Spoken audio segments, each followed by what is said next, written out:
Selamat pagi, semoga kalian selalu sehat dimanapun kalian menyimak video ini dan masih semangat belajar ya. Harus selalu semangat belajar. Untuk hari ini di Matematika Wajib, kita akan mempelajari atau tepatnya melanjutkan ya mengenai trigonometri. Di sini trigonometrinya masuk ke bagian kedua, yaitu mengenai perbandingan trigonometri pada segitiga siku-siku. Oke, sebelumnya ya, untuk pengantar dulu atau persepsi dulu. Di sini sudut-sudut itu bisa kalian lihat di benda-benda sehari-hari ya, di sudut buku. Sebentar ya, ini Bapak ubah dulu. Di sudut buku, kemudian sudut yang terbentuk di pojok ruangan, atau yang ini kalau kalian sering lihat peta, penghubung jalan satu di persimpangan jalan ini ya akan membentuk suatu sudut ya. Satu sudut ini Bapak ambil di dekatnya Museum Bali di Denpasar. Kemudian lanjut lagi di cabang pohon, antara dahan dengan pohonnya sendiri atau antara dahan dengan ranting ya. Pohonan kebun bahasa semua, bukan lagu itu. Tapi ini kelihatan ada sudut yang dibentuk, bahkan secara alami terbentuk sudut ya, bukan hanya dari yang buatan manusia. Atau ini sudut yang terbentuk antara jarum jam dengan jarum detik, jarum jam dengan jarum menit, atau jarum jam dengan jarum menitnya. Itu juga membentuk sudut masing-masing yang sudutnya berbeda. Nah, dalam trigonometri kita tidak akan jauh-jauh dari sudut. Kalau tadi membicarakan yang dekat dengan kita, trigonometri modern itu dan ilmu mengenai sudut yang modern itu biasanya digunakan dalam arsitektur bangunan. Coba kalian perhatikan ya, di sini banyak terlihat sudut-sudut. Ada segitiga. Sebentar, ganti dulu biar tidak sama warnanya dengan gentengnya. Oke, warna biru.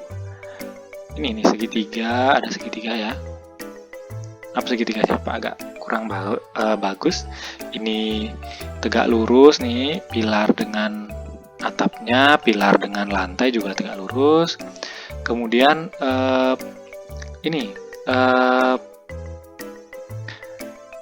ada segitiga lain di belahan sisi yang ini ya. Jadi banyak sekali terlihat penerapan sudut-sudut di sini di bangunan-bangunan itu. Oke, biar tidak terlalu lama intronya, ini kita lanjutkan ke materinya ya, mengenai perbandingan trigonometri pada segitiga siku-siku. Nah, segitiga berdasarkan besar sudutnya itu ada 3 macam. Yang pertama segitiga lancip, di mana sudut-sudutnya ini nilainya besarnya kurang dari 90 derajat. Segitiga siku-siku yang salah satu sudutnya itu besarnya tepat 90 derajat. Dan segitiga tumpul yang salah satu sudutnya lebih dari 90 derajat. Ya, bisa bedakan antara lancip dengan tumpul ya. Kalau lancip itu ketiga sisinya tidak ada yang lebih dari 90 derajat. Kalau segitiga tumpul, salah satu sisinya itu lebih dari 90 derajat. Oke, sebelumnya Pak ingatkan bahwa yang akan kita bahas di sini adalah mengenai segitiga siku-siku ya, fokus ke segitiga siku-siku karena judulnya aja perbandingan trigonometri segitiga siku-siku, masa kita bahas segitiga yang lain kan gitu ya. Tapi di sini segitiga siku-siku inilah yang termudah untuk mempelajari perbandingan trigonometrinya. Ya, bukan tanpa alasan milihnya segitiga siku-siku. Oke. Nah, sinus, kosinus, dan tangen. Sebenarnya apa sih sinus, kosinus, dan tangen? Sinus, kosinus, dan tangen ini adalah perbandingan trigonometri yang akan kalian temui pada segitiga siku-siku ini. Jadi ada 3 serangkai ya. Sebenarnya ada 6, tapi kita bahas 3 dulu. Misalkan diketahui segitiga ABC ya, dengan siku-sikunya di B, maka untuk masing-masing sisinya ini, sisi segitiga, ingat ya, segitiga siku-siku itu ciri-cirinya adalah memiliki 2 sisi yang lebih pendek dan satu sisi terpanjang sebagai sisi miring. Biasanya sisi miring itu adalah yang paling jauh dari siku-siku, atau dengan kata lain, sisi-sisi yang menempel pada sudut siku-siku ini bukanlah sisi miring. Ini ya, dua ini bukan sisi miring. Yang sisi miring adalah tidak menempel pada siku-sikunya. Ya, biar bisa bedakan. Oke. Yang di seberangnya A, yang di sini, sisi yang ini, itu Bapak beri nama A kecil. Di seberangnya B yang sisi miring, Bapak beri nama B kecil. Dan di seberangnya C yang jauh dari C alias tidak bersentuhan dengan C, itu Bapak beri nama C kecil. Ya, yang huruf-huruf kecil ini tidak pernah bersentuhan dengan huruf besarnya. Oke. Nah, Bapak akan beri nama biar lebih mudah. Misalkan Bapak ambil sudut di A, yaitu Bapak beri nama sudut theta. Jadi kita akan melihat dari perspektif atau sudut pandangnya si sudut A. Kalian berada di A. Nah, A kecil ini berada di depannya kalian. Kalau kalian lihat lurus, inilah depannya kalian. Kemudian C kecil ini kalau bagi A adalah di samping. Jadi kalau misalkan kalian sudah lihat ke depannya ke arah sini, maka otomatis kanan kalian adalah sampingnya. Sedangkan satu lagi pasti miring. Miring ini nanti tidak berubah-ubah ya, tetap ini saja yang namanya miring. Hanya depan dan samping yang akan berubah untuk masing-masing sudut. Contoh, kalau misalkan kita lihat dari C, dari perspektifnya C sekarang ya, maka yang tadinya depannya A ini akan berubah menjadi sampingnya C. Ya, kalian harus bisa bedakan depan, samping. Kalau miring ya sudah pasti yang sisi paling panjang, pasti miring. Ya, yang penting kalian jangan ikut miring. Di sini Bapak akan jelaskan mengenai perbandingannya. Untuk sinus theta, atau bisa disingkat sin theta, itu cara mencarinya adalah sisi depan dibagi sisi miring. Dengan kata lain di sini depannya adalah A, miringnya adalah B. Kemudian kosinus theta itu samping per miring, atau cos theta adalah samping per miring. Ini sinus disingkat sin, kalau kosinus disingkat cos. Itu nilainya adalah C per B karena samping per miring. Tangen theta itu depan per samping. Tangen ini sering disingkat sebagai tan.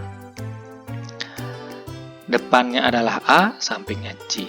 Oke, nah ini adalah 3 serangkai dari perbandingan trigonometri, yaitu sin, cos, dan tan. Nah, di samping ketiganya ini ada 3 serangkai lagi yang merupakan lawan dari sin, cos, dan tan. Untuk lawan dari sin itu disebut sebagai kosekan atau disingkat sebagai kosek. Bagaimana caranya menentukan lawannya? Tinggal balik saja rumusnya. Kalau tadi A per B, maka sekarang balik. B-nya ke atas, A-nya ke bawah. Atau bisa juga miring per depan, karena tadi sin-nya kan depan per miring. Ini miring per depan, nilainya adalah B per A. Kalau lawannya dari kosinus adalah sekan. Itu bisa disingkat menjadi sek theta atau sekan theta. Ini karena kebalikannya kosinus berarti miring per samping atau B per C. Sisi B per sisi C. Lawan dari tangan adalah kotangan atau bisa disingkat kotan. Karena lawan ya sama juga, samping per depan, balik saja. Nilainya adalah C per A di sini. Oke, ini nanti BAC atau ABC kecilnya itu akan diganti dengan angka. Ya, jadi jangan khawatir, bukan kalian harus mengerjakan huruf, tapi nanti akan menjadi angka. Oke, rumusnya sudah Bapak jelaskan. Kita lanjut ke yang berikutnya. Untuk contoh. Nah, di sini contohnya ada suatu segitiga ya. Segitiga ABC dengan siku-siku di B AB-nya 1 panjangnya, BC-nya akar 3 panjangnya, dan AC-nya 2. Dari gambar tersebut, tentukanlah nilai sin A, cos A, dan tan A. Oke. Sin A atau sinus A, karena kita lihat dari sudut A-nya dulu ya, maka sisi depannya adalah akar 3, sisi sampingnya 1, dan sisi miringnya adalah 2. Oke. Depan per miring atau disingkat demi. Kalau cos A, samping per miring ini Bapak tulis rumusnya dulu ya. Tan A itu depan per samping. Nah, oke, sebelumnya ya, biar nggak bingung, Bapak tulis dulu ini depan bagi A ya. Oke, entar. Baiknya Bapak singkat saja. Kalau depan itu D, kemudian karena dilihat dari sudut pandangnya A, maka ini adalah sampingnya atau sa. Dan ini sudah pasti miringnya atau mi. Ya, semoga bisa membedakan. Berarti depan per miring atau sinnya adalah depannya akar 3, miringnya 2. Atau ada juga yang menulis 1/2 dikali akar 3. Ini sama ya. Akar 3/2 atau 1/2 akar 3 sama. Ini akar 3 posisinya ada di atas. Ya, posisinya di atas. Kemudian cos A-nya, karena sampingnya 1, miringnya 2, berarti cosnya 1/2. Tan-nya akar 3/1, karena depannya akar 3, sampingnya 1, atau bisa disederhanakan menjadi akar 3 saja. Nah, kalau diminta kebalikannya nanti, kosek yaitu miring per depan, sekan yaitu miring per samping, dan kotan itu adalah samping per depan. Kalian sebenarnya cukup menghafal ini saja. Hafalkan sin kostannya, sin kostan, demi, sami, desa. Terus hafalinlah kebalikannya, kosek, sekan, kotan. Tinggal dibalik saja nanti rumusnya. Kan ini sudah kebalikannya. Sin kebalikan dari kosek, kos kebalikan dari sekan, tan kebalikan dari kotan. Berarti tinggal dibalik ya, akar 3/2 berarti 2 per akar 3. Atau kalau ini sebenarnya nggak boleh nulis 2 per akar 3. Jadinya ditulisnya 2 per 3 akar 3. Kenapa? Coba ya. Ini mengalihkan dengan sekawan namanya. Lihat di atas ya, 2 per akar 3 itu dikalikan dengan akar 3 per akar 3. Jadi berapapun nilai akar di bawahnya, kalikan saja dengan akar itu. 2 kali ya. Jadinya akar 3 kali akar 3 kan akar 9. Ya, 2 akar 3 per akar 9. Kalau sederhanakan, 2 akar 9 itu kan 3 per 3. Nah, ini dah jadinya koseknya. Kemudian sekannya tinggal balik, 2 per 1, itu 2. Kotannya 1 per akar 3, ini sama juga. Tinggal kalikan sekawannya, 1 per akar 3 kali akar 3 per akar 3. Akar 3 kali akar 3, ya akar 9. Akar 9 kan 3. Berarti 1/3 akar 3. Kalau kalian bingung dengan pengalihan sekawan ini, boleh tanya ya. Oke, lanjut ke yang berikutnya, contoh berikutnya. Oke, nyungkling sekarang segitiganya nih. Tapi tetap ya, coba perhatikan soalnya dulu. Berapakah nilai cos C? Nah, ini C-nya di sini. Kalian berada di posisinya C sekarang. Mana depan, mana samping, mana miring. Oke. Yang tidak menempel, satu-satunya sisi yang tidak menyentuh C adalah ini kan, AB ini. Berarti ini sekarang jadi depannya. Terus sampingnya yang ini. Dan yang ini tetap miring. Yang paling atas itu tetap miring. Ya, jangan nanti terbalik antara samping dan miringnya. Samping itu yang menempel dengan siku-siku. Kalau miring itu yang tidak menempel dengan siku-siku. Hati-hati ya memilihnya itu. Karena yang diminta cuma cos C saja, berarti ya gampang kalian sekarang. Cos C. Cos itu kan samping per miring. Berarti tinggal dimasukkan BC per AC. Karena sampingnya BC, miringnya AC. Berarti sampingnya 4, tadi BC-nya 4, miringnya 5. Ya, AC-nya 5. Oke. Oh, biar nggak terlalu jauh.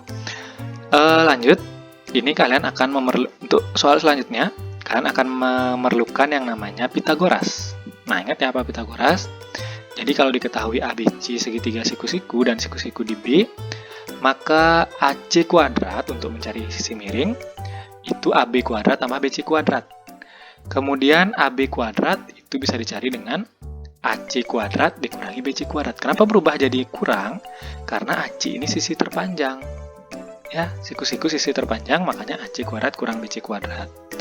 Kemudian BC kuadrat sama dengan AC kuadrat dikurangi AB kuadrat. Sama tadi, pokoknya kalau yang dicari sisi miring, ditambah. Kalau dicari selain sisi miring, berarti dikurang. Ingat-ingat itu pelajaran SMP ini.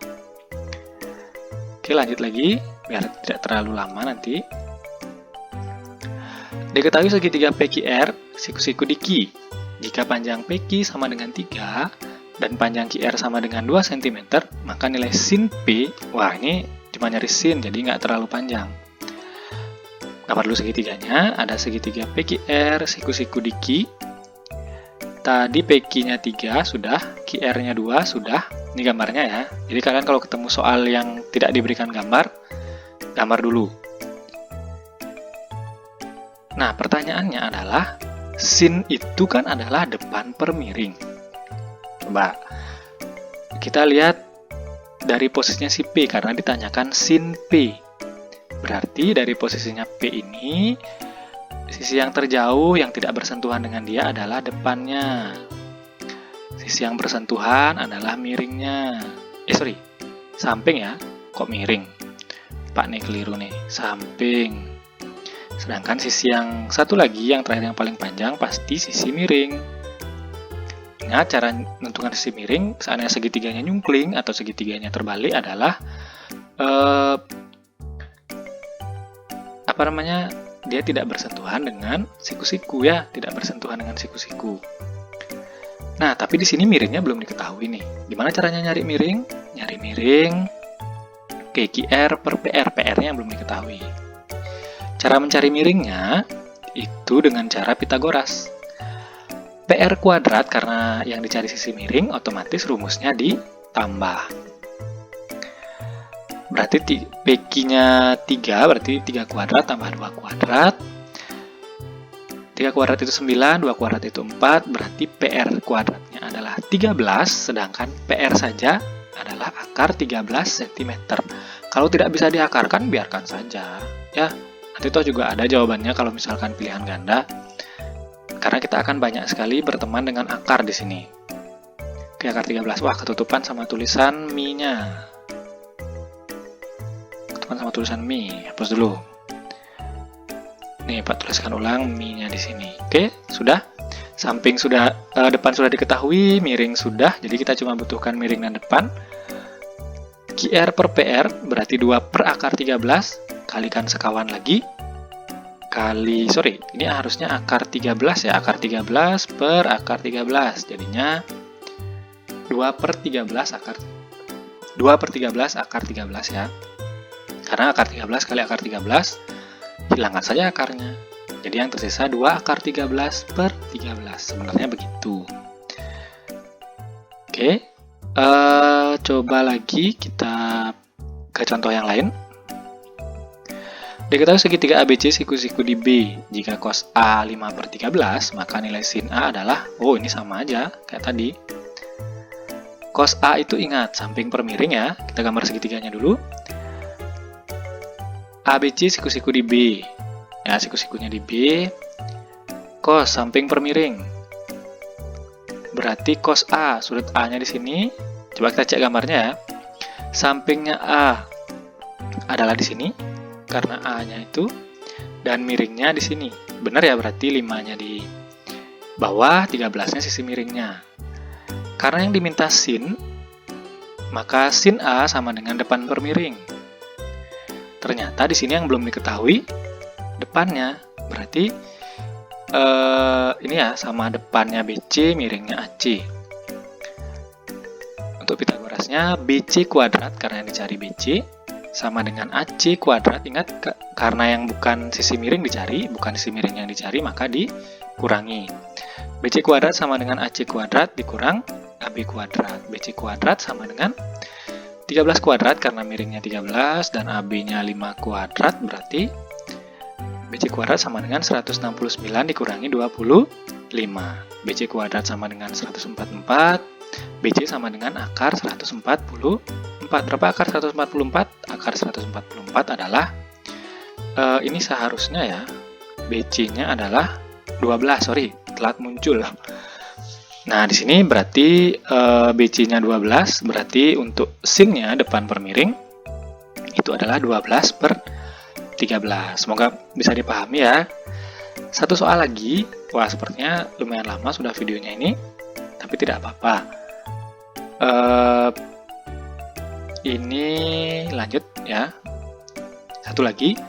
Pada sebuah segitiga siku-siku, diketahui sin alfa sama dengan M. Nilai dari tan alfa adalah, nah sin alfanya M. Gambar lagi. Oke, sebelumnya ya, sin alfa itu kan adalah depan per miring ya. Kalau M saja, itu artinya M per 1. Berarti depannya M, miringnya 1. Oke, lanjut. Gambarnya jadi seperti ini. Karena depannya, sin alfa. Alfanya di sini ya. Oke, alfanya di sini. Nih, alfanya di sini. Oh, salah. Keliru, Pak nih. Alfanya jangan di sana ditaruh. Nggak apa deh, sini aja deh, seperti yang tadi. Alfa di sini, berarti M-nya bukan di sini ya. Karena depan per miring. Depan per miring berarti depannya alfa kan di sini. Ini M, miringnya benar. Depannya alfa di BC ya. Miringnya benar 1. Nah, karena diminta tan, maka rumus tan adalah depan per samping. Depan ini. Miring di sini. Samping di sini. Samping. Inilah laku A-nya. Samping. Depan per samping yang belum diketahui sampingnya, berarti pakai Pitagoras lagi. BC kuadrat sama dengan AC kuadrat dikurang AB kuadrat. BC kuadrat sama dengan, masukkan saja angkanya. BC-nya 1 kuadrat dikurangi AC-nya 1, sorry. Ini keliru ya, Pak ya, bukan BC di sini. Tapi sorry, benar.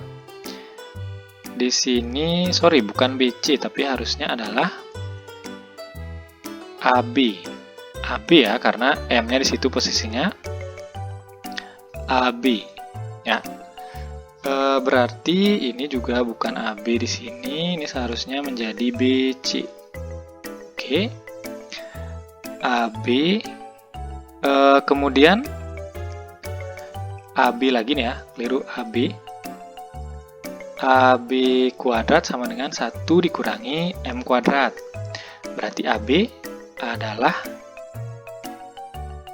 akar 1 dikurangi M kuadrat. Oke. Ya udah, berarti AB-nya 1 akar 1 dikurangi M kuadrat. Nggak usah dipikirkan terlalu jauh. Kenapa 1 dikurangi M kuadrat? Karena kan sesuai penghitungan tadi ya. Berarti di sini AB harusnya ya. Sorry, depannya BC. Oh, ya benar-benar. Depannya BC. Depannya BC, sampingnya AB karena tan ya. Tan berarti M dibagi, Pak garisin dulu. M dibagi akar 1 dikurangi M kuadrat. Nah, segitu, semoga paham ya. Segitu dulu untuk videonya kali ini. Semoga paham. Kalau ada yang belum dipahami, bisa ditanyakan lewat WhatsApp atau komentar Google Classroom-nya. Untuk berikutnya, silahkan lanjutkan latihan yang sudah Pak siapkan. Dan kita akan diskusi di WhatsApp atau Google Classroom-nya. Terima kasih sudah menyaksikan video Bapak. Sekian untuk video perbandingan trigonometri segitiga siku-sikunya.